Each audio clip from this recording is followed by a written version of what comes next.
caso de hoje, esse homem ficou conhecido por fazer hambúrgueres de carne humana. Bem-vindos a mais um vídeo no canal. Se você gosta de conteúdo assustador, bizarro e misterioso, você tá no lugar certo. Toda semana tem pelo menos 3 vídeos longos, todo dia tem vídeo curto, então tem muito conteúdo pra vocês. Se você gosta desse tipo de conteúdo, não esquece de deixar seu like, se inscrever no canal, comentar outros temas que vocês querem ver aqui. As fontes e os créditos estão sempre na descrição do vídeo. E assim, não era pra eu estar gravando esse vídeo desse caso hoje. Eu não sei, agora é um momento aleatório do vídeo em que eu vou falar várias coisas. Várias coisas aleatórias no caso. Mas ontem eu comecei a gravar um caso e eu não sei, gente, eu tenho um feeling que se eu não tô com esse feeling pra gravar o caso, eu não consigo gravar ele. Eu sentei, comecei a gravar uma história, gravei 15 minutos, daí eu falei, odiei, cancela tudo, apaguei o vídeo e agora eu tô falando desse caso. E uma coisa muito interessante é que todas as fontes que eu fui pesquisar, eu não sei porquê, mas eu acho que pessoas que falam espanhol no geral gostam muito de falar dele, porque a maioria das fontes eram de pessoas que falam espanhol. E eu tô comentando isso porque eu acho muito engraçado que hambúrguer em espanhol é hamburguesa, e eu acho uma palavra bonitinha. Enfim, aleatoriedade do dia. Chega de enrolação e bora pra história.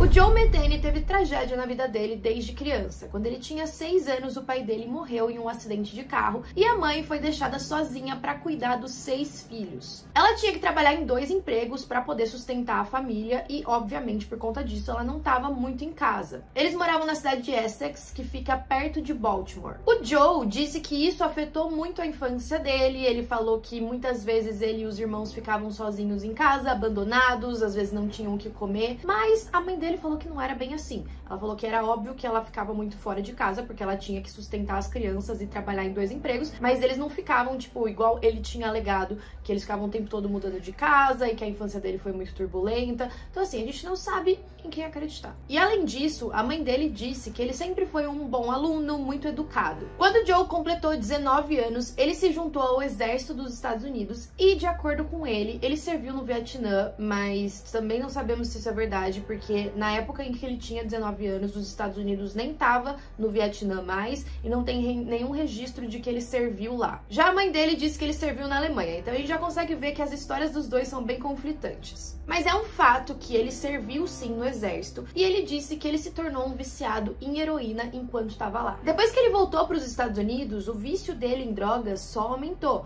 indo para todo tipo de droga diferente. A mãe dele disse que a pior coisa que aconteceu na vida do Joe foi as drogas e que era muito triste. E vocês sabem, é todo aquele ciclo de uma pessoa viciada. Como ele estava muito dependente das drogas, ele precisava arrumar cada vez mais dinheiro para comprar mais. E aí ele vivia em vários lugares para pessoas que não têm onde morar e gastava todo o dinheiro que ele recebia em pequenos trabalhos para comprar drogas. Ele também bebia muito e ele chegou a pesar mais de 180 quilos. Eu acho, inclusive, que essa foto dele é muito famosa depois que você descobre o caso, porque parece bem assustadora. Apesar desses vícios, chegou o momento que ele conseguiu um emprego estável como motorista de empilhadeira. E nessa mesma época em que ele estava trabalhando, ele conheceu uma mulher, os dois ficaram juntos, se apaixonaram, foram morar juntos também e tiveram um filho. Só que a esposa dele também era viciada em drogas, então o lar dos dois era bem conturbado, principalmente agora cuidando de uma criança. Os dois brigavam muito e aí teve um dia que o Joe chegou do trabalho, eles moravam em um trailer, porque era o que eles conseguiam pagar. E aí quando ele chegou lá, não tinha esposa, não tinha filho, não tinha nem mobília dentro do trailer. Depois de todas aquelas brigas, a esposa dele decidiu se separar do Joe, pegou o filho e foi embora. Mas ele achou aquilo estranho, ele não sabia se ela realmente tinha ido embora porque ela estava cansada do relacionamento, ou se ela teve algum surto, alguma coisa assim, pelo vício em drogas e acabou levando o filho. E ele ficou bem preocupado, ele decidiu que ele queria procurar os dois. E você imagina, né, a família dele indo embora sem mais nem menos, sem nem ligar ou deixar um bilhete ou qualquer coisa assim. O ano em que isso aconteceu foi 1994. E por um lado ele estava suspeitando de que a esposa talvez tivesse deixado ele pra morar com um outro cara. E aí ele procurou os dois por dias, ele saía de casa, passava em todos os lugares onde os dois estavam acostumados a frequentar. Naquela região, todo mundo que tinha esse vício em drogas acabava se conhecendo, porque um acabava comprando do outro e informava pra um aonde tinha droga. E enfim. Só que essa busca dele não teve sucesso e aí em certo ponto ele foi até uma ponte onde moravam alguns caras embaixo dela que ele sabia que vendiam drogas pra ex-namorada sempre. Só que ele tava com muita raiva. Quando ele chegou lá pra conversar com os caras, ele já foi com 2 pedras na mão, perguntando se eles sabiam de alguma coisa. E eles responderam que eles não tinham nem noção de onde ela podia estar. Só que na mente do Joe, além dele achar que os dois estavam tentando esconder a verdade dele, ele também colocou na cabeça que eles tinham tido relações sexuais com a namorada dele. E só pra vocês terem noção, quando ele foi falar com os 2 caras que estavam ali embaixo da ponte, ele já tava com um machado que ele levou com ele. Então é óbvio que a intenção dele não era boa. Quando ele percebeu que os dois não iam dar nenhuma informação útil, ele simplesmente pegou o machado e atacou. E foram 2 assassinatos muito brutais. Ele cortou os 2 em pedacinhos e depois colocou todos os membros juntos e afundou no lago com umas pedras para que eles ficassem lá no fundo. E como se não bastasse, tinha um pescador no rio ali perto que ele não tinha certeza se tinha visto os assassinatos ou não. Ele estava bem longe, mas o Joe pensou, bom, eu vou precisar me garantir,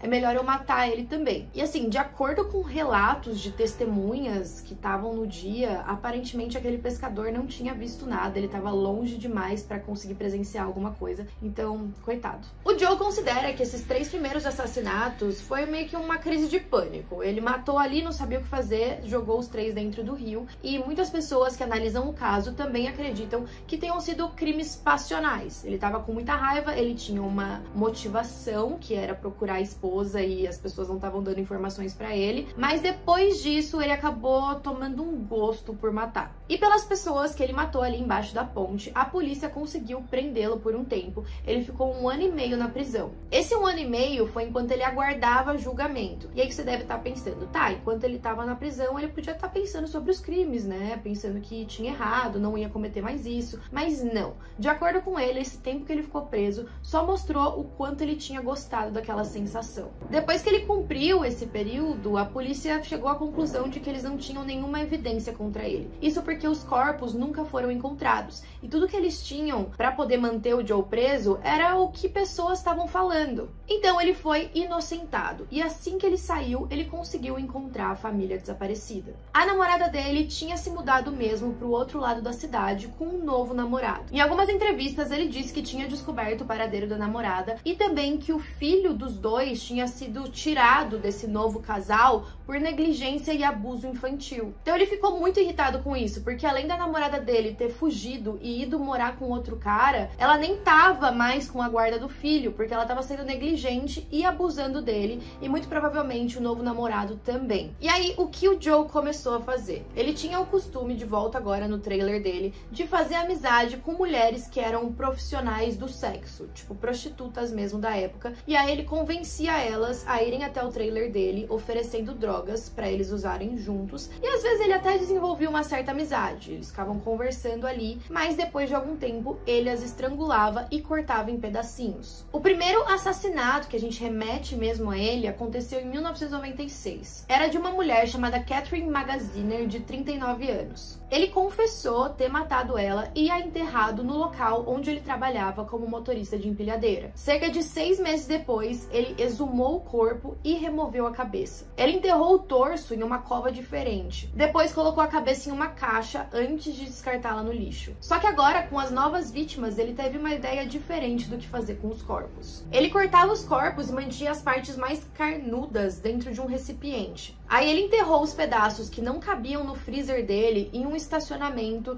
de veículos que transportavam paletes onde ele trabalhava. Na verdade não fala paletes, é pallets? Nossa, tô muito confusa. Paletes, que palavra horrível, lógico que não é assim.